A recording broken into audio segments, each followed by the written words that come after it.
ನೀವು stock market ಹಾಗೂ mutual ಫಂಡಲ್ಲಿ invest ಮಾಡಬೇಕು, ವರ್ಷಕ್ಕೆ 15ರಿಂದ 20% ಲಾಭ ಗಳಿಸಬೇಕು ಅನ್ನೋದಾದರೆ ಕೂಡಲೇ ಡಿಮ್ಯಾಟ್ ಅಕೌಂಟನ್ನು ಓಪನ್ ಮಾಡ್ಕೊಳ್ಳಿ. ಸೊ ಫ್ರೀಯಾಗಿ ಡಿಮ್ಯಾಟ್ ಅಕೌಂಟನ್ನು ಯಾವ ರೀತಿ ಓಪನ್ ಮಾಡೋದು ಅನ್ನೋದನ್ನು ನಾನು ಈ ವಿಡಿಯೋದಲ್ಲಿ ಸಂಪೂರ್ಣವಾಗಿ ತಿಳಿಸ್ಕೊಡ್ತಾ ಇದ್ದೀನಿ. ಸೊ ನೀವೇನಾದರೂ ಡಿಮ್ಯಾಟ್ ಅಕೌಂಟನ್ನು ಓಪನ್ ಮಾಡಬೇಕು ಅಂದರೆ ನಾನು ಏಂಜಲ್ ಒನ್ ಡಿಮ್ಯಾಟ್ ಅಕೌಂಟನ್ನು ಓಪನ್ ಮಾಡ್ತಾ ಇದ್ದೀನಿ.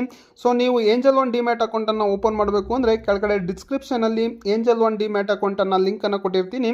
ಸೊ ಅಲ್ಲಿಗೆ ಹೋಗುವ ಮುಖಾಂತರ ನೀವು ಡಿಮ್ಯಾಟ್ ಅಕೌಂಟನ್ನು ಫ್ರೀಯಾಗಿ ಓಪನ್ ಮಾಡ್ಕೊಳ್ಬೋದು.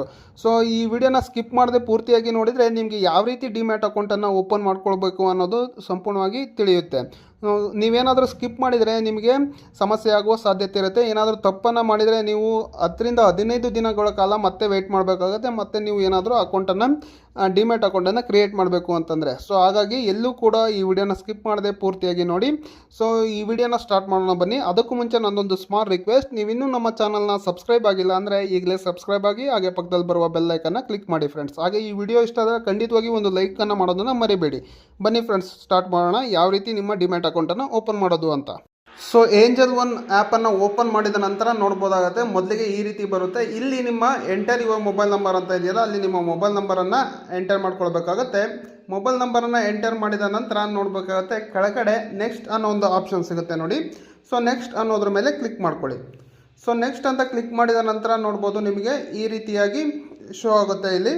ಸೊ ಇಲ್ಲಿ hello use take the following permissions ಅಂತ ಕೇಳುತ್ತೆ. ಡೈನೇ ಪರ್ಮಿಷನ್ಸ್ ಅಂತ ಕೊಡಿ. ಇದು ಯಾವುದನ್ನು ಅಲೋ ಕೊಡಬೇಡಿ ಸದ್ಯಕ್ಕೆ.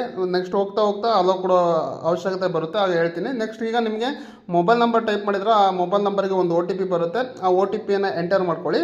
ಎಂಟರ್ ಮಾಡಿದ ನಂತರ ನೋಡ್ಬೇಕಾಗತ್ತೆ ಈ ರೀತಿಯಾಗಿ ನಿಮ್ಮ ನೆಕ್ಸ್ಟ್ ಪೇಜ್ ಓಪನ್ ಆಗುತ್ತೆ. ಈ ರೀತಿಯಾಗಿ ನೋಡ್ತಾ ಇರ್ಬೋದು. ಇಲ್ಲಿ ನಿಮ್ಮ ಏನು ನೇಮ್ ಇದೆ, ನಿಮ್ಮ ಆಧಾರಲ್ಲಾಗಿರ್ಬೋದು ಅಥವಾ ಪ್ಯಾನಲ್ ಆಗಿರ್ಬೋದು, ಏನು ಪರ್ಟಿಕ್ಯುಲರ್ ಕರೆಕ್ಟಾಗಿ ನೇಮ್ ಇರುತ್ತೋ ಆ ನೇಮನ್ನು ಇಲ್ಲಿ ಎಂಟರ್ ಮಾಡ್ಕೊಳ್ಬೇಕಾಗತ್ತೆ. ಸರಿಯಾದ ನೇಮನ್ನು ಎಂಟರ್ ಮಾಡ್ಕೊಳ್ಳಿ, ಏನು ಮಿಸ್ಟೇಕ್ ಮಾಡಬೇಡಿ.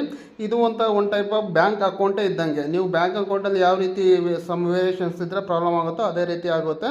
ಸೊ ಇಲ್ಲಿ ನಿಮ್ಮ ಏನು ಹೆಸರೇನಿದೆ ಅದನ್ನು ಟೈಪ್ ಮಾಡಿಕೊಂಡು ಕೆಳಗಡೆ ಕಂಟಿನ್ಯೂ ಅನ್ನೋ ಒಂದು ಆಪ್ಷನ್ಸ್ ಮೇಲೆ ಕ್ಲಿಕ್ ಮಾಡ್ಕೊಳ್ಳಿ. ಸೊ ಕಂಟಿನ್ಯೂ ಅಂತ ಕ್ಲಿಕ್ ಮಾಡಿದ ನಂತರ ನೋಡ್ಬೋದು ನಿಮಗೆ ಈ ರೀತಿಯಾಗಿ ಮತ್ತೆ ನೆಕ್ಸ್ಟ್ ಪೇಜ್ ನಿಮಗೆ ಈ ರೀತಿಯಾಗಿ ಬರುತ್ತೆ. ಇಲ್ಲಿ ನಿಮ್ಮ ಇಮೇಲ್ ID ಯನ್ನು ಎಂಟರ್ ಮಾಡ್ಕೊಳ್ಬೇಕಾಗತ್ತೆ. ಸೊ ಒಂದು ವೇಳೆ ನಿಮ್ಮ ಮೊಬೈಲಲ್ಲಿ ಮಾಡ್ತಾ ಇದ್ದರೆ ಆಟೋಮೆಟಿಕ್ಕಾಗಿ ನಿಮ್ಮ ಮೊಬೈಲಲ್ಲಿ ಯಾವ ಇಮೇಲ್ ID ಇರುತ್ತೋ ಆ ಇಮೇಲ್ ID ನಿಮಗೆ ಶೋ ಆಗುತ್ತೆ. ಅದೇ ನಿಮ್ಮ ಇಮೇಲ್ ID ಇದ್ದರೆ ಆ ಇಮೇಲ್ ID ಮೇಲೆ ಕ್ಲಿಕ್ ಮಾಡ್ಕೊಳ್ಳಿ. ಸೊ ಅದನ್ನು ಕ್ಲಿಕ್ ಮಾಡಿದ ನಂತರ ನೋಡ್ಬೋದು ನಿಮಗೆ ಆಟೋಮೆಟಿಕ್ಕಾಗಿ ನಿಮ್ಮ ಇಮೇಲ್ ID ಕ್ಲಿಕ್ ಮಾಡಿದ ನಂತರ ಆಟೋಮೆಟಿಕ್ಕಾಗಿ ತೊಗೊಳುತ್ತೆ. ಮತ್ತು ಯಾವುದೇ ಪ್ರೊಸೆಸ್ ನೀವು ಮಾಡಬೇಕಾಗಿಲ್ಲ. ಹಾಗೆ ಸ್ವಲ್ಪತ್ತು ಹಾಗೆ ಸುಮ್ಮನೆ ಇರಿ. ಓಕೆ, ರೊಟೇಟ್ ಆಗಿ ನೋಡ್ಬೋದು ಈ ರೀತಿ ಬರುತ್ತೆ. ಇಲ್ಲ ನಿಮ್ಮ ಪ್ಯಾನ್ ವೆರಿಫಿಕೇಷನ್ಸ್ ಮಾಡಬೇಕಾಗುತ್ತೆ ನೆಕ್ಸ್ಟ್. ಸೊ ಇಲ್ಲಿ ನಿಮ್ಮ ಪ್ಯಾನ್ ನಂಬರನ್ನು ನೀವು ಎಂಟರ್ ಮಾಡ್ಕೊಳ್ಬೇಕಾಗತ್ತೆ. ಕೆಲವೊಂದು ಏನಾಗುತ್ತೆ ಅಂದರೆ ಆಟೋಮೆಟಿಕ್ಕಾಗಿ ಪ್ಯಾನ್ ನಂಬರ್ ನಿಮ್ಮ ಮೊಬೈಲ್ ನಂಬರ್ ಎಂಟ್ರ್ ಮಾಡಿರೋ ಸಾಕು ಆಟೋಮೆಟಿಕ್ಕಾಗಿ ಪ್ಯಾನ್ ನಂಬರ್ ಕೂಡ ತಗೊಳುತ್ತೆ. ಕೆಲವೊಬ್ಬರದ್ದು ಮಾತ್ರ ಈ ರೀತಿಯಾಗಿ ನಿಮ್ಮ ಪ್ಯಾನ್ ನಂಬರನ್ನು ಕೂಡ ನೀವು ಎಂಟರ್ ಮಾಡ್ಕೊಳ್ಬೇಕಾಗತ್ತೆ. ಸೊ ನಿಮ್ಮ ಪ್ಯಾನ್ ನಂಬರನ್ನು ಎಂಟರ್ ಮಾಡ್ಕೊಳ್ಳಿ. ಒಂದು ವೇಳೆ ಆಟೋಮೆಟಿಕ್ಕಾಗಿ ತಗೊಂಡ್ರೆ ನೀವು ನೆಕ್ಸ್ಟ್ ಕಂಟಿನ್ಯೂ ಮಾಡ್ಬೋದು. ಸೊ ಇಲ್ಲಿ next proceed to DigiLocker ಅಂತ ಬರ್ತಾ ಇದೆ, ಆ ಆಪ್ಷನ್ಸ್ ಮೇಲೆ ಕ್ಲಿಕ್ ಮಾಡಿ. So proceed to DigiLocker ಅಂತ ಕ್ಲಿಕ್ ಮಾಡಿದರೆ ನೀವು ಏನು ಪ್ಯಾನ್ ನಂಬರನ್ನು ಟೈಪ್ ಮಾಡಿಕೊಂಡು ನೆಕ್ಸ್ಟ್ ಈ ರೀತಿಯಾಗಿ ಬರುತ್ತೆ. ಇಲ್ಲಿ ನಿಮ್ಮ ಡಿಜಿ ಲಾಕರ್ಗೆ ಏನು ಡಿಜಿ ಲಾಕರ್ ಇರುತ್ತೆ ಅದೊಂದು ಆ್ಯಪು. ಸೊ ಅಲ್ಲಿ ನೀವು ಏನು ಮಾಡಬೇಕಪ್ಪ ಅಂತಂದರೆ ನಿಮ್ಮ ಡಿಜಿ ಲಾಕರ್ನ ಅಲೋ ಮಾಡಬೇಕಾಗುತ್ತೆ. ಯಾಕಂದರೆ ಅಲ್ಲಿ ನಿಮ್ಮ ಡಾಕ್ಯುಮೆಂಟ್ಗಳೆಲ್ಲ ಸೇವ್ ಮಾಡಿ ಇಟ್ಕೊಳ್ತಾರಂತ ಆ್ಯಪ್ ಅದು. ಸೊ ಆ ಆ್ಯಪಲ್ಲಿ ನೀವು ಇದನ್ನು ಅಲೋ ಮಾಡಬೇಕಾಗತ್ತೆ. ಸೊ ಡಿಜಿ ಲಾಕರ್ ಅಲೋ ಅಂತ ಕೊಟ್ಟರೆ ನೆಕ್ಸ್ಟ್ ಈ ರೀತಿಯಾಗಿ ಬರುತ್ತೆ. ಇಲ್ಲಿ ನಿಮ್ಮ ಏನು ಆಧಾರ್ ನಂಬರ್ ಏನಿರುತ್ತೋ ಸೊ ನಿಮ್ಮ ಆಧಾರ್ ನಂಬರನ್ನು ನೀವು ಎಂಟರ್ ಮಾಡ್ಕೊಳ್ಬೇಕಾಗತ್ತೆ. ಸೊ ನಿಮ್ಮ ಆಧಾರ್ ನಂಬರನ್ನು ಎಂಟರ್ ಮಾಡ್ಕೊಳ್ಳಿ. ಅದಾದ ನಂತರ ನೋಡ್ಬೋದು ಕೆಳಗಡೆ ಕ್ಯಾಪ್ಚಾ ಇದೆ. ಇಲ್ಲಿ ಕಾಣ್ತಕ್ಕಂಥ ಕ್ಯಾಪ್ಚಾ ಏನಿದೆಯೋ ಅದನ್ನು ಪಕ್ಕದಲ್ಲೇ ಸೇಮ್ ಆಗಿ ಟೈಪ್ ಮಾಡ್ಕೊಳ್ಳಿ. ಅದಾದ ನಂತರ ನೆಕ್ಸ್ಟ್ ಅನ್ನೋ ಒಂದು ಆಪ್ಷನ್ಸ್ ಮೇಲೆ ಕ್ಲಿಕ್ ಮಾಡ್ಕೊಳ್ಳಿ. ನೆಕ್ಸ್ಟ್ ಅಂತ ಕ್ಲಿಕ್ ಮಾಡಿದ ನಂತರ ನೋಡ್ಬೋದು ಇಲ್ಲಿ ಡಿಜಿಟೆಕ್ ಸೊಲ್ಯೂಷನ್ಸ್ ಪ್ರೈವೇಟ್ ಲಿಮಿಟೆಡ್ ಅಂತ ಮೇಲೆ ಏನಿದೆ ಇದರಲ್ಲಿ ನಿಮಗೆ ಒಂದು OTP ಬರುತ್ತೆ. ನಿಮ್ಮ ಆಧಾರ್ಗೆ ಯಾವ ನಮ್ಮ ಮೊಬೈಲ್ ನಂಬರ್ ಲಿಂಕ್ ಆಗಿರುತ್ತೋ ಆ ಮೊಬೈಲ್ ನಂಬರ್ಗೆ OTP ಬರುತ್ತೆ. ಆ OTPನ ಇಲ್ಲಿ ಎಂಟರ್ ಮಾಡ್ಕೊಳ್ಳಿ. ಸೊ ಎಂಟರ್ ಮಾಡಿದ ನಂತರ ನೋಡ್ಬೋದು ಕೆಳಗಡೆ ಕಂಟಿನ್ಯೂ ಅನ್ನೋ ಆಪ್ಷನ್ಸ್ ಮೇಲೆ ಕ್ಲಿಕ್ ಮಾಡ್ಕೊಳ್ಳಿ. ಸೊ ಕಂಟಿನ್ಯೂ ಅಂತ ಕ್ಲಿಕ್ ಮಾಡಿದರೆ ಇಲ್ಲಿ ಸೇವ್ ಎಲ್ಲ ಕೇಳುತ್ತೆ, ಅದೆಲ್ಲ ಏನೋ ಕೊಡಬೇಡಿ ಸದ್ಯಕ್ಕೆ. ಅದಾದ ನಂತರ ನೋಡ್ಬೋದು ಇಲ್ಲಿ ನಿಮ್ಮ ಡಿಜಿ ಲಾಕರ್ನ 6 ಡಿಜಿಟ್ MPIN ಅನ್ನು ನೀವು ಇಲ್ಲಿ ಟೈಪ್ ಮಾಡ್ಕೊಳ್ಬೇಕಾಗುತ್ತೆ. ಒಂದು ವೇಳೆ ಇಲ್ಲ ಅಂದರೆ ನೋಡ್ಬೋದು set your DigiLocker security pin ಅಂತ ಕೇಳುತ್ತೆ. ಸೊ ಅದನ್ನು ನೀವು ಇಲ್ಲಿ ಪ್ರೆಸೆಂಟ್ ಬೇಕಾದ್ರೂ ಕೊಡ್ಬೋದು. ಒಂದು ವೇಳೆ ಇಲ್ಲ ಗೊತ್ತಿಲ್ಲ ಅಂತಂದರೆ ಬೇಕಾದ್ರೆ ನೀವು ಅದನ್ನು ಮತ್ತೆ ಕೆಳಗಡೆ ಫರ್ಗೆಟ್ ಅಂತ ಹೊಡೆದ್ರೆ ನೀವು ಅಲ್ಲಿ ನಿಮ್ಮ ಡೇಟ್ ಆಫ್ ಬರ್ತನ್ನು ಹೊಡೆದ್ರೆ ನೀವು ಹೊಸದಾಗಿ ಸೆಟ್ ಮಾಡ್ಕೊಳ್ಬೋದು. ಇಲ್ಲಿ ಹೊಡೆದು ಅದಾದ ನಂತರ ಕೆಳಗಡೆ ಈ ರೀತಿ ಒಂದು ಪೇಜ್ ಬರುತ್ತೆ. ಇಲ್ಲಿ ನೀವು ಅಲೋ ಅನ್ನೋ ಒಂದು ಆಪ್ಷನ್ಸ್ ಮೇಲೆ ಕ್ಲಿಕ್ ಮಾಡ್ಕೊಳ್ಳಿ. ಸೊ ಅಲೋ ಅಂತ ಕ್ಲಿಕ್ ಮಾಡಿದ ನಂತರ ನೋಡ್ಬೋದು ಈ ರೀತಿ ಸರ್ಚ್ ಆಗುತ್ತೆ. ಸೊ ನಿಮ್ಮ ಪ್ಯಾನು ಆಧಾರ್ ಏನಾದರೂ ಲಿಂಕ್ ಆಗಿದ್ದರೆ ಸೊ ಆಟೋಮೆಟಿಕ್ಕಾಗಿ ಅದು ಫೆಚ್ ಆಗಿರುತ್ತೆ. ಸೊ ಅದು ಡೈರೆಕ್ಟಾಗಿ ತಗೊಳುತ್ತೆ. ನೋಡ್ಬೋದು we have successfully received the documents ಅಂತ ನಿಮಗೊಂದು ಶೋ ಅಪ್ ಕೂಡ ಬರುತ್ತೆ. ಸೊ ಅದಾದ ನಂತರ ನೋಡ್ಬೋದು ಈ ರೀತಿ ಸರ್ಚ್ ಆದ ನಂತರ ನೆಕ್ಸ್ಟ್ ಇಲ್ಲಿ ನಿಮ್ಮ ಏನು ಬ್ಯಾಂಕ್ ಅಕೌಂಟ್ ಡೀಟೇಲ್ಸನ್ನು ನೀವು ಇಲ್ಲಿ ಎಂಟರ್ ಮಾಡ್ಕೊಳ್ಬೇಕಾಗತ್ತೆ. ಸೊ ನೋಡ್ಬೋದು ಇಲ್ಲಿ ನಿಮ್ಮ ಬ್ಯಾಂಕ್ ಅಕೌಂಟ್ ಡೀಟೇಲ್ಸನ್ನು ನೀವು ಡೈರೆಕ್ಟಾಗಿ ನಿಮ್ಮ ಬ್ಯಾಂಕ್ ಏನು ಅಕೌಂಟ್ ನಂಬರ್ ಆಗಿರ್ಬೋದು ಅಥವಾ IFSC ಕೋಡನ್ನು ಟೈಪ್ ಮಾಡೋ ಅವಶ್ಯಕತೆನೇ ಇಲ್ಲ. ಡೈರೆಕ್ಟಾಗಿ ನೀವು ಯಾವುದಾದ್ರೂ UPI ಆ್ಯಪನ್ನು ಯೂಸ್ ಮಾಡ್ತಾಯಿದ್ರೆ, ಫೋನ್ಪೇ ಇರ್ಬೋದು, ಗೂಗಲ್ ಪೇ ಇರ್ಬೋದು, ಎನಿವನ್ ಯಾವುದಾದ್ರೂ ಆ್ಯಪ್ ಯೂಸ್ ಮಾಡ್ತಾಯಿದ್ರೆ, ಸೊ ಇಲ್ಲಿ ಫಾರ್ ಎಕ್ಸಾಂಪಲ್ ಇಲ್ಲಿ ಫೋನ್ಪೇ ಅಂತ ಕೇಳ್ತಾ ಇದೆ. ಇಲ್ಲಿ ಫೋನ್ಪೇ ಅನ್ನೋದ್ರ ಮೇಲೆ ಕ್ಲಿಕ್ ಮಾಡಿದರೆ ಸೊ ನೋಡ್ಬೋದು ಇಲ್ಲಿ ಫೋನ್ಪೇ ಆಟೋಮೆಟಿಕ್ಕಾಗಿ ಏಂಜಲ್ ಒನ್ ಅವರೇ ರೆಕಮೆಂಡ್ ಮಾಡ್ತಾ ಇದ್ದಾರೆ. ಇಲ್ಲಿ ನೋಡ್ಬೋದು ನೆಕ್ಸ್ಟ್ ಕೆಳಗಡೆ ಫೋನ್ಪೇನೇ ಅದು ಸೆಲೆಕ್ಟ್ ಮಾಡ್ಕೊಳ್ಳಿ. ಅದಾದ ನಂತರ ವೆರಿಫೈ ವಿತ್ UPI ID ಅನ್ನೋದ್ರ ಮೇಲೆ ಕ್ಲಿಕ್ ಮಾಡ್ಕೊಳ್ಳಿ. ಸೊ ಅದಾದ ನಂತರ ಅದು ವೆರಿಫೈ ಆಗುತ್ತೆ. ಸೊ ಸರ್ಚ್ ಆಗ್ತಾ ಇರುತ್ತೆ. ಅದಾದ ನಂತರ ಡೈರೆಕ್ಟಾಗಿ ನಿಮ್ಮ UPI ID ಫೋನ್ಪೇಗೆ ಹೋಗುತ್ತೆ. ನೀವು ₹1 ನೀವು ಪೇ ಮಾಡಬೇಕಾಗತ್ತೆ. ಸೊ ಯಾಕಂದರೆ ನಿಮ್ಮ ಅಕೌಂಟ್ ಡೀಟೇಲ್ಸನ್ನು ಆಟೋಮೆಟಿಕ್ಕಾಗಿ ಫೆಚ್ ಆಗುತ್ತೆ. ಹಾಗಾಗಿ ₹1 ನೀವು ಫೋನ್ಪೇಲಿ ನೋಡ್ಬೋದು ಈ ರೀತಿಯಾಗಿ ಬರುತ್ತೆ. ಇಲ್ಲಿ ನೀವು ಪೇ ಅಂತ ಹೊಡೆದು ಏನು ನಿಮ್ಮ UPI ID ಏನು ಕೋಡ್ ಕೊಟ್ಟಿರ್ತಾರೋ ಪಿನ್ನನ್ನು ಕೊಟ್ಕೊಂಡಿರ್ತಾರೋ ಅದನ್ನು ಟೈಪ್ ಮಾಡ್ಕೊಳ್ಳಿ. ಸೊ ಟೈಪ್ ಮಾಡಿ ರೈಟ್ ಮಾರ್ಕ್ ಮೇಲೆ ಕ್ಲಿಕ್ ಮಾಡಿದರೆ ಫೋನ್ಪೇ ಮುಖಾಂತರ ಸೊ ₹1 ಪೇ ಆಗುತ್ತೆ. ಪೇ ಆದ ನಂತರ ನಿಮ್ಮ ಏನು ಬ್ಯಾಂಕ್ ಅಕೌಂಟ್ ಡೀಟೇಲ್ಸ್ ಏನಿರುತ್ತೋ ಆಟೋಮೆಟಿಕ್ಕಾಗಿ ಫೆಚ್ಚಾಗಿ ಅದು ಕೂಡ ಶೋ ಆಗುತ್ತೆ. ನೋಡ್ತಾ ಇರ್ಬೋದು ಇದು ವೆರಿಫೈ ಆಗ್ತಾ ಇದೆ. ಅಮೌಂಟ್ ಕೂಡ ಪೇ ಆಗಿರುತ್ತೆ. ಸೊ ನೋಡ್ಬೋದು ಟ್ರಾನ್ಸಾಕ್ಷನ್ ಸಕ್ಸಸ್ಫುಲಿ ಅಂತ ಬಂದಿರುತ್ತೆ. ನೋಡ್ಬೋದು state bank of India, so ಅವರ ನೇಮು ಹಾಗೆ bank account details IFSC code ಕೂಡ ಇಲ್ಲಿ ಶೋ ಆಗ್ತಾ ಇದೆ. ಅದಾದ ನಂತರ ಕೆಳಗಡೆ ಕಂಟಿನ್ಯೂ ಅಂತ ಕ್ಲಿಕ್ ಮಾಡ್ಕೊಳ್ಳಿ. ಸೊ ಕಂಟಿನ್ಯೂ ಅಂತ ಕ್ಲಿಕ್ ಮಾಡಿದ ನಂತರ ನೋಡ್ಬೋದು ಇಲ್ಲಿ ನೆಕ್ಸ್ಟ್ ಈ ರೀತಿ ಬರುತ್ತೆ. KYC ವೆರಿಫಿಕೇಷನ್ಸ್ ಅಂತ ಬರುತ್ತೆ. ಇಲ್ಲಿ ಓಪನ್ ಕ್ಯಾಮ್ರಾ ಅಂತ ಇದೆ. ಇಲ್ಲಿ ಕ್ಯಾಮ್ರಾನ ಓಪನ್ ಮಾಡ್ಕೊಳ್ಬೇಕಾಗತ್ತೆ. ಏಕೆಂದರೆ ನಿಮ್ಮ ಏನು ಒಂದು ಸೆಲ್ಫಿ ಫೋಟೋನ ತೆಗೆದುಕೊಳ್ಬೇಕಾಗತ್ತೆ. ಸೊ ಓಪನ್ ಕ್ಯಾಮ್ರಾ ಅನ್ನೋದ್ರ ಮೇಲೆ ಕ್ಲಿಕ್ ಮಾಡಿಕೊಂಡ್ರೆ ನೀವೊಂದು ಸೆಲ್ಫಿ ಫೋಟೋನ ತೆಗೆದುಕೊಂಡು ಪ್ರೆಸೆಂಟ್ ಏನಿರುತ್ತೋ ಅದನ್ನು ಅದಾದ ನಂತರ ಕೆಳಗಡೆ ಸಬ್ಮಿಟ್ ಅಂತ ಕ್ಲಿಕ್ ಮಾಡಿ. ಸಬ್ಮಿಟ್ ಅಂತ ಕ್ಲಿಕ್ ಮಾಡಿದ ನಂತರ ನೋಡ್ಬೋದು ನಿಮಗೆ ನೆಕ್ಸ್ಟ್ ಪೇಜಾಗೆ ಹೋಗುತ್ತೆ. ಇಲ್ಲಿ ನೋಡ್ಬೋದು ಇಲ್ಲಿ ಸಬ್ಮಿಟ್ ಯುವರ್ ಸಿಗ್ನೇಚರ್ ಅಂತ ಕೇಳುತ್ತೆ. ಇಲ್ಲಿ ನೀವು ನಿಮ್ಮ ಸಿಗ್ನೇಚರನ್ನು ಇಲ್ಲಿ ನಿಮ್ಮ ಸ್ಕ್ರೀನಲ್ಲಿ ನೀವು ಬರಿಬೇಕಾಗುತ್ತೆ. ಸೊ ನಿಮ್ಮ ಸಿಗ್ನೇಚರನ್ನು ಇಲ್ಲಿ ಬರೀರಿ. ಅದಾದ ನಂತರ ಕೆಳಗಡೆ ಸಬ್ಮಿಟ್ ಅನ್ನೋ ಒಂದು ಆಪ್ಷನ್ಸ್ ಇರುತ್ತೆ ನೋಡಿ. ಸೊ ಅದ್ರ ಮೇಲೆ ಕ್ಲಿಕ್ ಮಾಡ್ಕೊಳ್ಳಿ. ಒಂದು ವೇಳೆ ರಾಂಗ್ ಆದ್ರೂ ಅಲ್ಲಿ ಡೂ ಇಟ್ ಎಗೇನ್ ಅನ್ನೋ ಒಂದು ಆಪ್ಷನ್ಸ್ ಕೆಳಗಡೆ ಇದೆ. ಸೊ ಅದ್ರ ಮೇಲೆ ಕ್ಲಿಕ್ ಮಾಡಿದರೆ ನೀವು ಮತ್ತೆ ರಿಪೀಟ್ ಬರಿಬೋದು. ಸರಿಯಾಗೋ ತನಕ ನೀವು ನಿಮ್ಮ ಸೈನನ್ನು ಪದೇ ಕೂಡ ಮಾಡಿ ಸರಿಯಾದ ನಂತರ ನೀವು ಸಬ್ಮಿಟ್ ಅಂತ ಕ್ಲಿಕ್ ಮಾಡ್ಕೊಳ್ಳಿ. ಸಬ್ಮಿಟ್ ಅಂತ ಕ್ಲಿಕ್ ಮಾಡಿದ ನಂತರ ನೋಡ್ಬೋದು ನಿಮಗೆ ಈ ರೀತಿಯಾಗಿ ಬರುತ್ತೆ. ಇಲ್ಲಿ ಪರ್ಸನಲ್ ಡೀಟೇಲ್ಸ್ ಎಲ್ಲ ಶೋ ಆಗುತ್ತೆ. ನಿಮ್ಮ mobile number, state bank of India, so ಅದು ಶೋ ಆಗ್ತಾ ಇರುತ್ತೆ. ಇಲ್ಲಿ ಕೆಳಗಡೆ ಪ್ರೊಸೀಡ್ ಅನ್ನೋ ಒಂದು ಆಪ್ಷನ್ಸ್ ಮೇಲೆ ಕ್ಲಿಕ್ ಮಾಡಿ.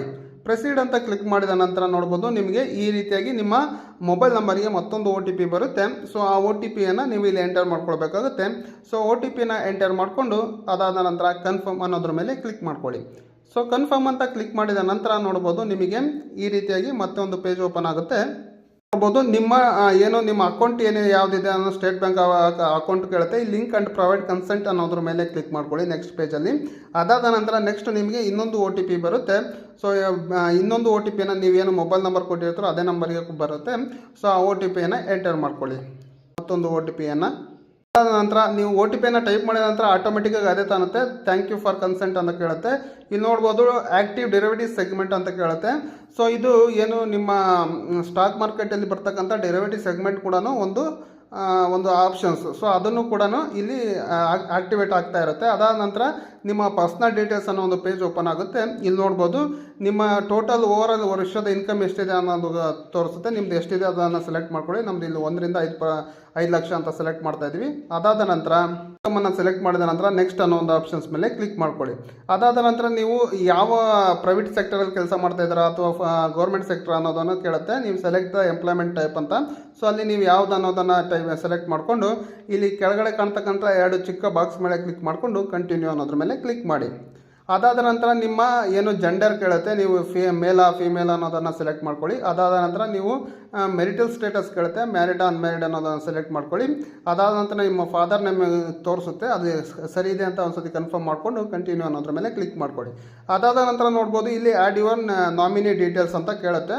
ಅಂದರೆ ನಿಮ್ಮ ನಾಮಿನಿ ಡೀಟೇಲ್ಸನ್ನು ಆ್ಯಡ್ ಮಾಡಬೇಕಾಗುತ್ತೆ. ಸೊ ನೀವು ಈಗ ಬೇಡ ಸದ್ಯಕ್ಕೆ ಅಕೌಂಟ್ ಓಪನ್ ಮಾಡಿದ ನಂತರ ಕೂಡ ನೀವು ಮಾಡ್ಕೊಳ್ಬೋದು ನಾಮಿನಿ ಡೀಟೇಲ್ಸ್. ಯಾಕಂದರೆ ಈಗ ತುಂಬ ಪ್ರೋಸೆಸ್ ಆಗುತ್ತೆ.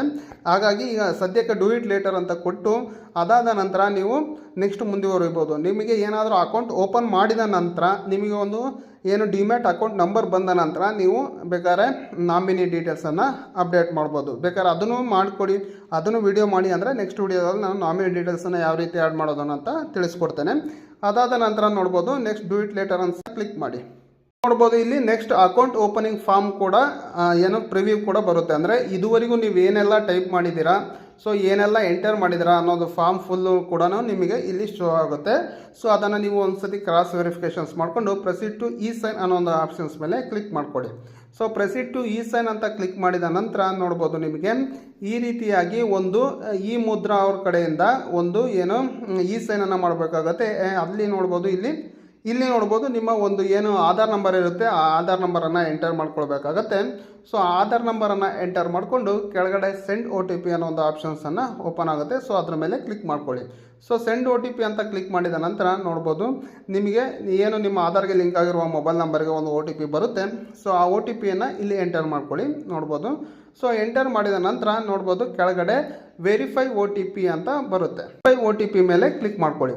So verify O T P ಅಂತ ಕ್ಲಿಕ್ ಮಾಡಿದ ನಂತರ ನೋಡ್ಬೋದು ನಿಮಗೆ ಈ ರೀತಿಯಾಗಿ ಒಂದು ಪೇಜ್ ಓಪನ್ ಆಗುತ್ತೆ. ನೋಡ್ತಾ ಇರ್ಬೋದು ಇಲ್ಲಿಗೆ ಆಲ್ಮೋಸ್ಟ್ ನಿಮ್ಮ ಪ್ರೋಸೆಸ್ ಏನಿದೆ ಅದು ಕಂಪ್ಲೀಟ್ ಆಗುತ್ತೆ. ಈಗ ನೋಡ್ಬೋದು ಇಲ್ಲಿ ನಿಮ್ಮ ಅಕೌಂಟ್ ಕೂಡ ಓಪನ್ ಆಗಿದೆ. ನೋಡ್ಬೋದು if you take to up to 3 working days to complete the verifications till the checkout ಅಂತ ತೋರಿಸ್ತಾ ಇದೆ. ಅಂದರೆ ಇದನ್ನು ನೀವು ಏನು ಬೇಕಾ ಇನ್ನು 2 ರಿಂದ 3 ದಿನದೊಳಗೆ ನಿಮ್ಮ ಅಕೌಂಟ್ ಓಪನಿಂಗ್ ಆಗುತ್ತೆ. ಸೊ ಓಪನ್ ಆದ ನಂತರ ನಿಮಗೊಂದು ನೋಡ್ಬೋದು congratulation your applications successfully submitted ಅಂತ ಮೇಲೆ ಒಂದು ನೋಟಿಫಿಕೇಶನ್ಸ್ ಕೂಡ ಬಂತು. ಸೊ ಈ ರೀತಿಯಾಗಿ ನಿಮ್ಮ ಏನು ಏಂಜಲ್ ಒನ್ ಅಕೌಂಟ್ ಏನಿದೆ ಇಷ್ಟು ಪ್ರೋಸೆಸ್ಸನ್ನು ಮಾಡಿದರೆ ಒಂದು ಮ್ಯಾಕ್ಸಿಮಮ್ 1 ಡೇ ಒಳಗಡೆ ನಿಮ್ಮ ಅಕೌಂಟ್ ಓಪನ್ ಆಗುತ್ತೆ. ಸೊ ಇಲ್ಲಿ ನೋಡ್ಬೋದು ಕೆಳಗಡೆ ಎಕ್ಸ್ಪ್ಲೋರ್ ಮಾಡ್ತಂದರೆ ಆ್ಯಪ್ ಯಾವ ರೀತಿ ಇರುತ್ತೆ ಅನ್ನೋದನ್ನು ತೋರಿಸ್ತವ್ರೆ. ಓಕೆನಾ, ಅದನ್ನು ನೋಡಿಕೊಂಡು ನೀವು ಮುಂದಿನ ಪ್ರೋಸೆಸ್ಸನ್ನು ಅಂದರೆ ನೀವೇನು ಇನ್ವೆಸ್ಟಿಂಗ್ ಮಾಡ್ಬೋದು, ಮ್ಯೂಚುವಲ್ ಫಂಡ್ ಆಗಿರ್ಬೋದು ಅಥವಾ ಸ್ಟಾಕ್ ಮಾರ್ಕೆಟಲ್ಲೇ ನೀವು ಇನ್ವೆಸ್ಟಿಂಗ್ನ ಸ್ಟಾರ್ಟ್ ಮಾಡ್ಬೋದು. ಈ ರೀತಿಯಾಗಿ ನಿಮ್ಮ ಡಿಮ್ಯಾಟ್ ಅಕೌಂಟನ್ನು ಫ್ರೀಯಾಗಿ ಡಿಮ್ಯಾಟ್ ಅಕೌಂಟನ್ನು ಓಪನ್ ಮಾಡ್ಕೊಳ್ಬೋದು ಫ್ರೆಂಡ್ಸ್. ಸೊ ಇಷ್ಟೊತ್ತು ನಾನು ಹೇಳಿರೋ ಮಾಹಿತಿ ನಿಮಗೆ ಅರ್ಥ ಆಗಿದೆ ಅಂದ್ಕೊಳ್ತೀನಿ. ಒಂದು ವೇಳೆ ಅರ್ಥ ಆಗಿಲ್ಲ ಅಂದರೆ ರಿಪೀಟ್ ನೋಡಿಕೊಂಡು ಮತ್ತೊಂದು ಸತಿ ನೀಟಾಗಿ ಕನ್ಫರ್ಮ್ ಮಾಡಿಕೊಂಡು ನಿಮ್ಮ ಪ್ರೋಸೆಸ್ಸನ್ನು ಕಂಪ್ಲೀಟ್ ಮಾಡ್ಕೊಳ್ಳಿ. ಯಾವುದೇ ರೀತಿಯ ಮಿಸ್ಟೇಕನ್ನು ಮಾಡ್ಕೊಳ್ಬೇಡಿ. ಯಾಕಂದರೆ ಸುಮಾರು ಏನಾದರೂ ಮಿಸ್ಟೇಕ್ ಮಾಡಿದರೆ ನೀವು ಏನಿಲ್ಲ ಅಂದರೂ 10 ರಿಂದ 15 ದಿನ ಮತ್ತೆ ಎಕ್ಸ್ಟ್ರಾ ಆಗುತ್ತೆ ನಿಮ್ಮ ಅಕೌಂಟನ್ನು ಕ್ರಿಯೇಟ್ ಮಾಡ್ಕೊಳ್ಳೋದಕ್ಕಾಗಿ. ಹಾಗಾಗಿ ದಯವಿಟ್ಟು ಯಾವುದೇ ಥರದ ಮಿಸ್ಟೇಕನ್ನು ಮಾಡ್ಕೊಳ್ಬೇಡಿ. ನೀಟಾಗಿ ನಿಧಾನವಾಗಿ ಸಮಾಧಾನವಾಗಿ ಮಾಡಿ. ಓಕೆನಾ. ಸೊ ಈ ಮಾಹಿತಿ ನಿಮಗೆ ಇಷ್ಟವಾಗಿದೆ ಅಂದ್ಕೊಳ್ತೀನಿ. ಇಷ್ಟವಾಗಿದ್ದರೆ ಒಂದು ಲೈಕನ್ನು ಮಾಡಿ ಹಾಗೂ ನಿಮ್ಮ ಅನಿಸಿಕೆ ಅಭಿಪ್ರಾಯಗಳನ್ನು ನಮಗೆ ಕಮೆಂಟ್ ಮೂಲಕ ತಿಳಿಸಿ. ಹಾಗೂ ಇದೇ ರೀತಿ ಇಂಟ್ರೆಸ್ಟಿಂಗ್ ಮತ್ತು ಯೂಸ್ಫುಲ್ ಮಾಹಿತಿಗಾಗಿ ನಮ್ಮ ಚಾನಲನ್ನು ಸಬ್ಸ್ಕ್ರೈಬ್ ಮಾಡೋದು ಮಾತ್ರ ಮರಿಬೇಡಿ. ಹಾಗೆ ಈ ವಿಡಿಯೋನ ಪ್ರತಿಯೊಬ್ಬರಿಗೂ ಶೇರ್ ಮಾಡಿ friends. So thank you for watching. Take care.